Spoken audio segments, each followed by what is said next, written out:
Good afternoon, everybody. Good to see all of you here today. Would President Trump like to see Lebanon included in this peace deal? Because as you know, there have been increased Israeli strikes on Lebanon today with dozens of casualties there. Sure. Lebanon is not part of the ceasefire. That has been relayed to all parties involved in the ceasefire. As you know, Prime Minister Netanyahu put out a statement last night in support of the ceasefire, in support of the United States' efforts, and he's also assured the president they'll continue to be a helpful partner throughout the course of the next 2 weeks.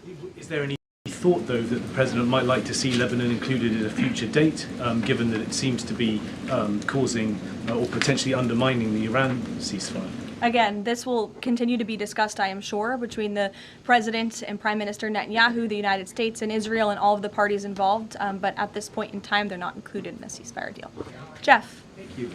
Caroline, will the U.S. take part in talks with Iran in Islamabad on Friday?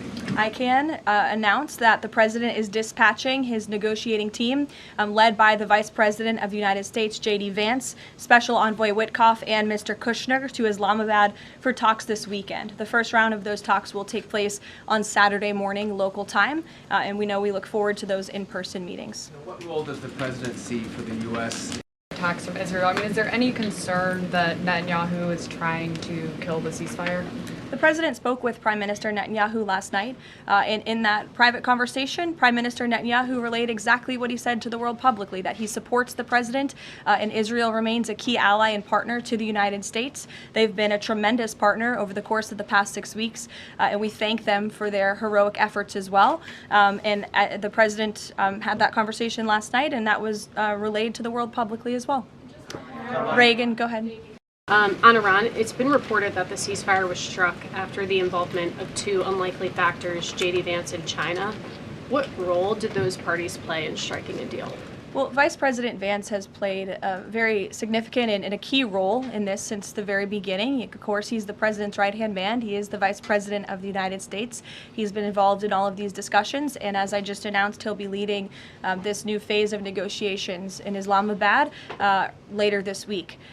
With respect to China, there were conversations that took place between top levels of our government and China's government. The President has great respect for President Xi and a great working relationship with him and with that country, and he looks forward to visiting China in just a few weeks. And on the dignity. This is on the top of the priority list for the President and his negotiating team as they head into this next round of discussions. And as I said in my opener, that is a red line that the President is not going to back away from, and he's committed to ensuring that takes place. We hope it will be through diplomacy. But have they given any indication that they would turn it over? They have. They have. Yes.